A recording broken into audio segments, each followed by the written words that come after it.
ಈಗಲೇ ಚುಟುಕು cricket IPL ಬಿಸಿ ಮುಗಿದು ಕೆಲ ದಿನ ಕಳೆದರೂ ಕ್ರಿಕೆಟ್ ಬಿಸಿ ಇನ್ನೂ ಆರಿಲ್ಲ.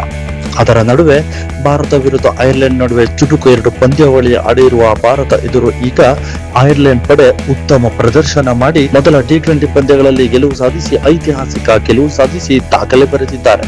ಹೌದು, ಮೊದಲು ಟಾಸ್ ಗೆದ್ದ ಭಾರತ ಬೌಲಿಂಗ್ ಆಯ್ಕೆ ಮಾಡಿಕೊಂಡಿತ್ತು.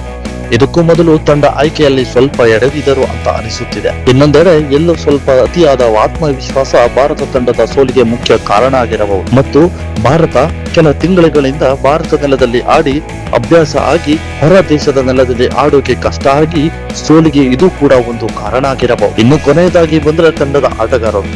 ಹೌದು, ಕೆಲ ದಿನಗಳಿಂದ ಕೆಲ ಆಟಗಾರರನ್ನು ಟೆಸ್ಟ್, ODI, T20 ಎಲ್ಲ ಫಾರ್ಮೆಟ್ ನಲ್ಲೂ ಆಡಿಸೋದು ಯೋಚನೆ ಕೈ ಬಿಡೋದು ಉತ್ತಮ. ಯಾಕೆಂದ್ರೆ ಟೆಸ್ಟ್ ಪಂದ್ಯದಲ್ಲಿ ಅಪರೂಪಕ್ಕೆ 5 ವಿಕೆಟ್ ತೆಗೆದು ಮಾತ್ರಕ್ಕೆ T20 ಪಂದ್ಯಾವಳಿಯಲ್ಲಿ ಪ್ರಸಿದ್ಧ ಕೃಷ್ಣ ಅಂತವರನ್ನು ಆಡಿಸುವ ಅವಶ್ಯಕತೆನೇ ಇರಲಿಲ್ಲವೇನು. ಪ್ರಸಿದ್ಧ ಕೃಷ್ಣ ಅವರ 4 ಓವರ್ 57 ರನ್ ಕಳಪೆ ಬೌಲಿಂಗ್ ಸೋಲಿಗೆ ಮುಖ್ಯ ಕಾರಣ ಆಗಿದೆ. ಇನ್ನು ವಾಷಿಂಗ್ಟನ್ ಸುಂದರ್ ಕಡೆ ಬಂದ್ರೆ ಆಲ್ರೌಂಡ್ ಪ್ರದರ್ಶನ ಅಂತೂ ಈ ಕೆಲವು ದಿನಗಳಿಂದ ಎಲ್ಲೂ ಉತ್ತಮವಾಗಿಲ್ಲ. ಐರ್ಲೆಂಡ್ ಅಲ್ಲೂ ಕೂಡ ಉಪಯೋಗಕ್ಕೆ ಬರಲಿಲ್ಲ.